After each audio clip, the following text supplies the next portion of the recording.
Hello, in this lecture we're going to continue with some test type questions, smaller questions that could fit into a multiple choice format. So we have a company's normal selling price for a product is 23 per unit. However, due to the market competition, the selling price has fallen to $18 per unit. This company's current inventory costs are 230 units purchased at 19 per unit. However, the replacement cost has fallen to 16 per unit. Calculate the value of this company's inventory at the lower of cost or market. So the idea being here that if there's a reduction in the value of the inventory, we generally want to put it on there at the lower amount because we don't want to overstate our inventory. Remember, when we're talking to our reader, we would basically, from at least a regulatory standpoint, we would rather understate our assets basically, because rather than overstate our assets from that standpoint. So by doing that, we're going to basically put our inventory on there at the lower of cost or market. So we have the units here, the 230 units, and the lower of the cost or market is 16 or 19 or 16. And in this case, the lower is of course 16. Therefore, we're going to have the 230 units times, this should be 16, not 160, 16. 230 units times 16 would be this 3,680. This would be the dollar amount, and we would have to basically adjust our inventory to the lower of cost or replacement cost. Next one says that the company has inventory of 14 units at a cost of $9 each in August 1st. August 3rd, it purchased 24 units at $12. 16 units are sold on August 5th using the FIFO perpetual inventory method. What amount will be reported in cost of goods sold for the 16 units that were sold? So we could basically kind of just think this through and try to figure out the cost of the goods sold. I like to basically put these into a table though, because if we do so, then it'll allow us to answer basically any type of question they ask. Notice what they asked us here is what was the cost of goods sold of the 16. They could have asked us, however, how much is left in ending inventory. And if we set these same kind of problems up in a similar way, we can set them up in a way that we can always answer basically both of those questions.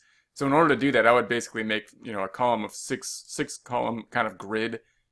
And we're going to talk about the ending inventory and the purchases over here and the cost of goods sold over here. And it would look something like this. And once you get used to doing something like this, then it becomes fairly easy to set these things up. So a company has inventory. So this is going to be like the beginning balance that we're going to start off with, and I'm just going to put those in the last three columns because it consists of the units times the dollar amount. So 14 units times $9. So I'm going to go ahead and multiply those out. This equals 14 units times $9, and that gives us the 126. That's what's on the balance sheet at the beginning. And then we have a purchase here that happens, and I'm just going to put that in the same column over here. So we got the purchase that happens, and that will be 24 units at an increased price of $12. Therefore, if we take the 24 units times 12, we are at the 288. And then it just says 16 units are sold. So then we're going to have the sale. And I'm going to put the sale over here because this is where we'll calculate the cost of goods sold. And this is where we will put the ending inventory that is still left. So over here, we're going to have to think about, well, which units were sold. Under the first in, first out, we sell the oldest first, which were the 14 at 9. Then we'll eat into the newer ones. So these are going to be sold first, but there's only 14 of those. We sold 16. Therefore, these are wiped out. So the sale, this is the sale, is wiped out at the 14. Those are $9 cost. This equals the 14 times 9.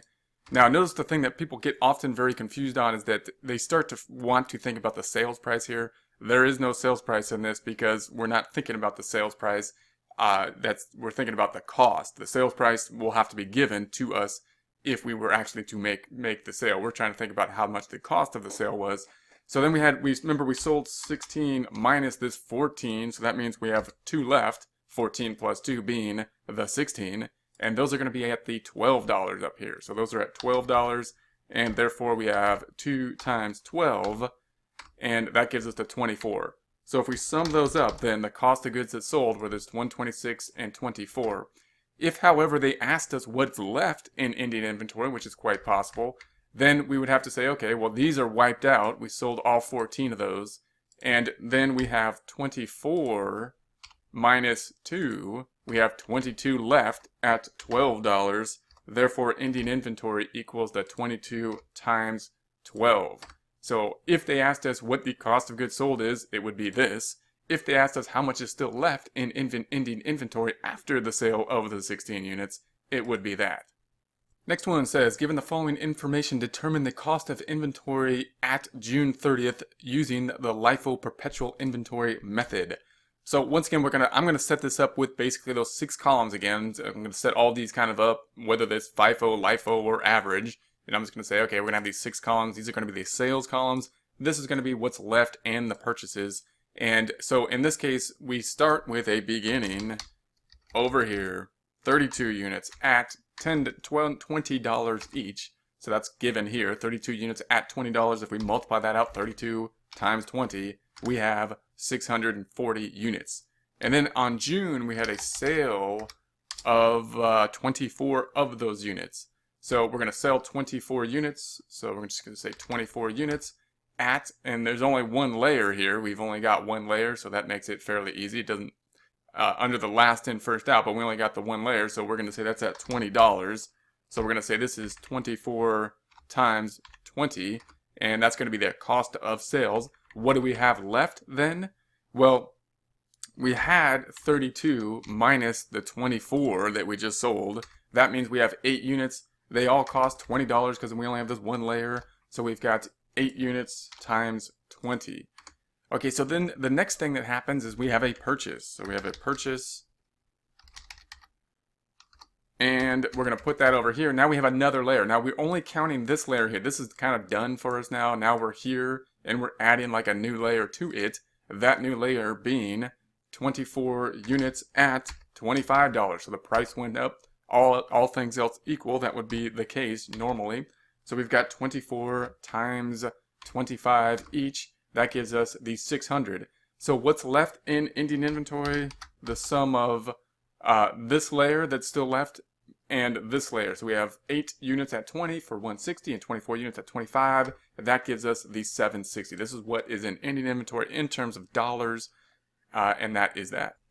Company has operated with 30% average gross profit ratio for a number of years. It had 102,000 in sales during the second quarter of this year. If it began the quarter with 18.2 of inventory at a cost of 72.2 of inventory during the quarter, its estimated ending inventory by the gross profit method is what?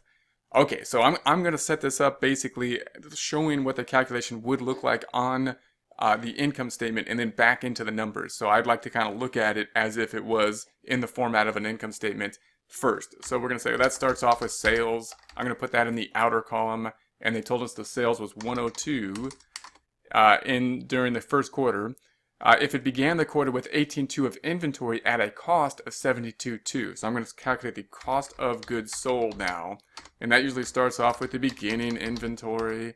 And it says we began the quarter with 18.2 in inventory. So 18,200 in inventory. And then we purchased, so purchased 72,200. So 72,200 of inventory was purchased. And then we usually subtract ending inventory. Ending inventory would then be subtracted. And of course, that is the unknown. That's what we do not know yet. So I'm going to say ending inventory is yellow. You can make it an X or something like that. Ending inventory abbreviated in some way if you're writing this down. So then I'm going to indent this. I'm going to indent this. And that would usually give us the cost of goods sold, which we would put in the outer column up here. But of course, we can't calculate it because we don't know this number. So we need to get that number. That's an unknown to us at this point. And that would give us the gross profit. So the gross profit then would be here, which would be sales minus cost of goods sold. That's how we calculate gross profit. Again, we don't know it. We're going to have to back into all those numbers with this one added piece of information that was given, which was this 30% average gross profit. Now, I usually put this number, this 30%, next to the gross profit here. And so we'll put 0.3, 30% is 0.3. If we move the decimal 2 places to the left, I'm going to go to the home tab. I'm going to go to the numbers group. I'm going to make that a percentage like so. And you might be asking, well, why do you put it there? And that's because the calculation is generally gross profit divided by sales. So if we want the gross profit percent, I'm going to put it up here. Gross profit percent, that's going to equal the gross profit divided, Alt-Enter, divided by sales. Gross profit divided by sales. I'm going to go ahead and center that here. I'm going to go ahead and underline it. That's our ratio that we will be using. And we could put an equal sign here. So we're going to say this equals that. Okay, so then if we plug in our numbers, then of course we've got 0.3 is the gross profit percent. Going to go to the home tab, numbers, percentize that, and that equals this gross profit. We don't know what the gross profit is. That's the X, Alt Enter, over the sales, which we do know of 102,000. So we have that, and I'm going to go ahead and center that. I'm going to go ahead and underline this, and we can solve for the GP, gross profit, kind of like we'd solve for X. Now, you might do this a bit some other ways, some more intuitively ways we can kind of think about that. We could say that, okay, so if this 30% is this number, which is the unknown, divided by that, then it's either going to be a division problem or a multiplication problem to figure this number out. And in this case, it's going to be, a multiplication number. We're going to say it's going to be this number times 30% will give us this 30,006. And then we can figure out and check if that is the case, because then we can do our calculation and say, all right, well, does 30,006 divided by the 102,000, does that equal 30% or 0.3? It does. So then we've kind of checked our work there, and that works. Then we can back into this number a couple different ways. We could say, all right, I know that this number minus this number equals that number. And if we wrote that out algebraically, it would be 102,000 minus X equals the 30,006. And we could solve for X and say, okay, well then X, I gotta put that on both sides, and that equals, I'm gonna flip the sign right now by saying let's do this, 30,006 minus 102, and that'll give us this 74, and I gotta flip the sign because this would really be negative X and negative whatever, 71.4. So I can say X then equals 71.4 positive, and that's what then this number would be, 71.4. And so we have that, and then we could test that again, of course. We can test that. We're going to say, all right, does that work? We're going to say 102,000 minus 71.4 gives us gross profit of 30,006. Now, a lot of books will actually back this in a different way. They'll say, well, if that's 30%, then the gross profit has got to be the other piece of it, which is going to be, of course, 100%, 1 minus 0.3, or let's go home tab, numbers, and 70%. So we could calculate it that way. We could say, okay, well then this has got to be the 102,000 times 70%, and that's another way you can look at it. And then we got to back into this number here. So I'm gonna delete some of this and give us some space, and we're gonna say, all right. So we know that this plus this minus this equals that. So if we wrote that out algebraically, it would look like this. Oh, not with a percent there. No percentage there. Okay, we're gonna say 18.2 plus 72.2 minus the unknown of X is going to equal, I'm going to pull this over, I'm going to pull this whole thing over here, and that's going to equal the 71.4. And we could solve that algebraically. We could say, all right, this equals the 72.2 plus the 18.2 minus X equals 71.4. And then if we solve for X, we would say X then is going to equal this equals the 71.4 minus the 90,004. And of course, this is really negative X, so it's really X. I can flip the sign by multiplying both sides, and that would be that. Now again, you might do it more intuitively. You might say, okay, well, if this plus this minus this equals that, then I can kind of add those up. That's one number. It's 90,004. So it's that one number minus this equals that. So you might say then, well, how about I take the sum of these two and then minus this number. It's got to be addition or subtraction, and then you can double check your number. You're going to say, and that obviously I got the same number here, but then you can double check your number with the trusty calculator with the normal calculation, 18.2 plus 72.2 minus the 19 Does that give us 71.4? It does. So note what we have to, this is often the case with these smaller kind of problems, with these multiple choice type problems. We had to back into the numbers to get to here, when normally we would do it this way, get the formula. So in order to do these, you need to memorize cost of goods sold formula, beginning inventory plus purchases minus ending inventory. And of course we need to know the gross profit. This is going to be sales minus cost of goods sold, gives us the gross profit. And we need to know the gross profit percent, which is going to be gross profit divided by sales.